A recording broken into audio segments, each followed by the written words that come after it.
Pierre-Emerick Aubameyang is set to join PSG for a fee believed to be worth around £61 million. And his wages around £8.75 million per year and a £5 million signing on fee. So he's taking home quite a bit of change. Initial thoughts on this. What a steal for PSG, by the way, just in regards to how many world-class strikers are available on the market.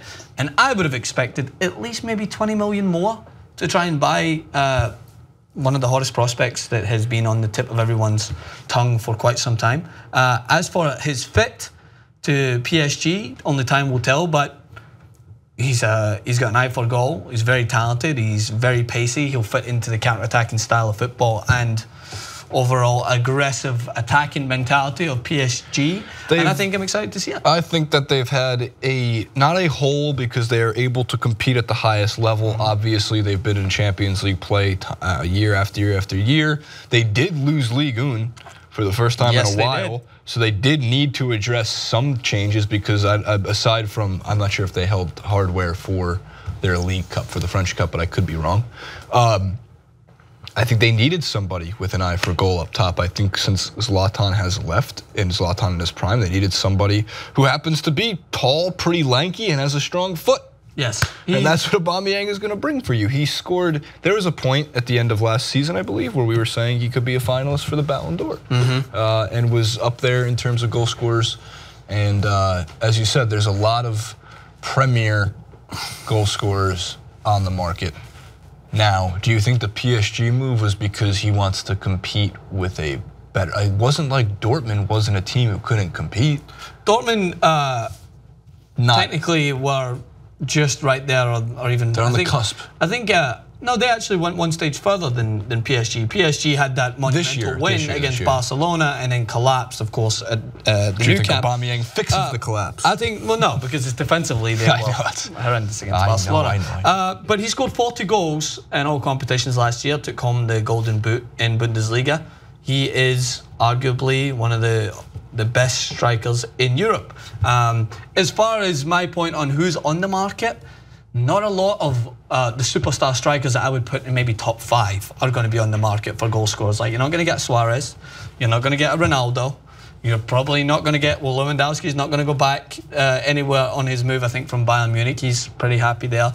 Griezmann looks like he wants to go to Man United. Even though I wouldn't put him as a all-out goal scorer, he's still a phenomenal striker to have, and I think he's probably going to head to Manchester United. So PSG, we know, have the cash to compete with some of the biggest teams. Why do they have the cash to compete? When did it come? They got huge investors recently, and by recent I mean like I think it was like 6 years ago. But it's been for a while. They've been spending. Yeah, they've been spending every a lot. Single year. Di Maria was signed.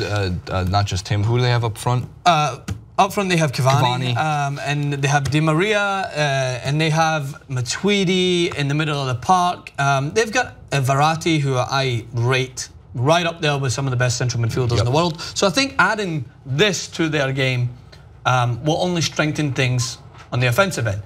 On the defensive end, they have talented players, there's no doubt. At one point, Thiago Silva was mentioned as the best striker in the world. They sold David Luiz to Chelsea, which everyone thought was a great bit of money making from them, and who'll lose laughing last, because David Luiz had a pretty good season helping Chelsea lift the Premier League title. So yeah, there's holes at the back that have to be addressed, I think, as shown by a very out-of-form Barcelona, who were still able to embarrass them on their day.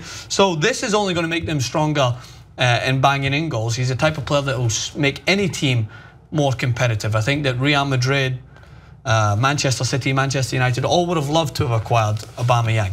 I do want to address really quick so that Dortmund fans out there don't think I'm just leaving them out in the cold. It's another harsh reminder. I remember doing the clip a couple of years ago, man, been here for a while, it's a long time ago, but I have to hear it, where people were going off on me because I said Borussia Dortmund are a feeder team. And they were like, they're not a feeder team. They create some of the best players that compete. They create, but the list is, how much more reminder do you need? Lewandowski, Aubameyang, Götze, even though he came back, Kagawa, even though he came back. The real last remaining dominant player that's left, or Hummels as well, that's left is Marco Reus. And he's sidelined for now 8 months. Yeah, he's another one that's injury prone. You can't seem to injury prone. He's been more injured than he's been not. He's more injured than he's being prone. I think it was injury prone means there's a good chance you do get injured. I think in this case he's like actually playing prone. Yeah, very much so. There's a better chance he's injured, and it sucks because I think Marco Reus is one of the more fun players to watch. Oh, absolutely. He's very quick. When you get him on his day, Mkhitaryan as well. When you had him, Mkhitaryan, Aubameyang firing on all cylinders, they were petrifying. Dortmund, I think this year looked great in the Champions League. I personally think that you have to attest the fact that they shouldn't have been forced to play that first round game. No, a day after the attempted attack on them. Barca, of course, was in the hospital. He was one that was injured during that.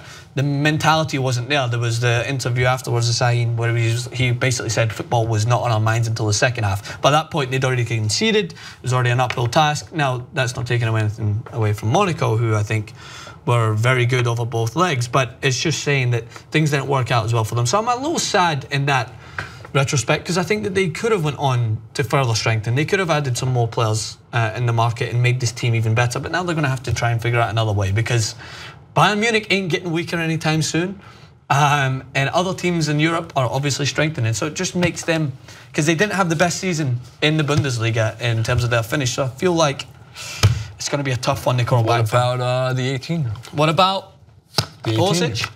Mbappe. Another 18-year-old, very good transition. Hinted at. Madrid said it, man. Which Madrid, though? Real? That's not an insane question. That's an insane question. Sorry, that's an insane question. When you say... Well, when they say Madrid move, it could mean it's Atletico. And Atletico is extremely quick at picking up pieces when they're about to move. The day Griezmann does go and sign for Manchester United is the day they're going to grab somebody else. But that somebody will not be Mbappe. Well, that somebody will not be, not just Mbappe. But you're right, Jason. Diego Simeone probably has his replacement lined up 2 months in advance, because I think he's well aware when he knows his players well. He probably knows Griezmann's heading out. But that replacement will not be already handmade, ready to perform world-class talent, because you're fighting up against just giants who have tons more cash, who have a bigger name. And that's why I even think that Real Madrid have only far surpassed everyone in terms of they're number one. They're going to pick and choose. Barcelona, of course, could make an offer and go in and say, hey, you're going to be part of our new rejuvenated attacking formation. But then how do you fit them in? Because Neymar, Suarez, and Messi are all going to be dominant in that point. But I'm just saying, Mbappe is the next big thing. He is probably going to break maybe the transfer record in terms of how much Monaco want. Because Monaco, by the way, they're not exactly shy on cash either. They're about to be more loaded than they've ever been. They've got some cash, and they've made some big money moves in the past, and they've taken a great deal already from Real Madrid. There's that connection there when they signed James Rodriguez from them, so that could play a part in it. But Mbappe is the main focus of this clip, because he goes to Real Madrid, man. What are you supposed to do? That is quite literally what everyone, if there was a representation of Barcelona managers, Guardiola, everyone in the world, they'd just be like, slow motion. What are you supposed to do? That's how I'm just you doing it. Like, you add the Champions League finalists again. I think 3 years running. La Liga winners, probably more likely. What about Johnny Brooks? He's about to shatter the US record for transfer. John Brooks. American transfer record. Defender. Yeah, he's going to sign for a couple million, which would be like the most ever for a US transfer. I don't remember. Good for him. Sorry. Well, this year, by the way, just on a quick note, was probably the best year for US players in Bundesliga. Several players flying the flag. Fabian Johnson. As you said, Brooks, Pulisic.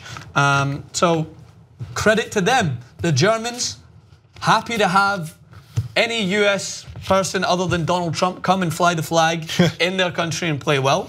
But at this moment in time, there is always going to be rumors. We are going to give you a plethora of transfer rumor clips. But at the moment, Mbappe is controlling the headlines, and Aubameyang is heading to Paris to don the PSG uniform. So they look good going into next year. Comment below. Jason, they can comment. Favorite, subscribe, you know all the good stuff. Sorry, there was a blow up of an email, but that's fine. Everything's fine. We're all good. We're all good. Don't panic. Don't panic.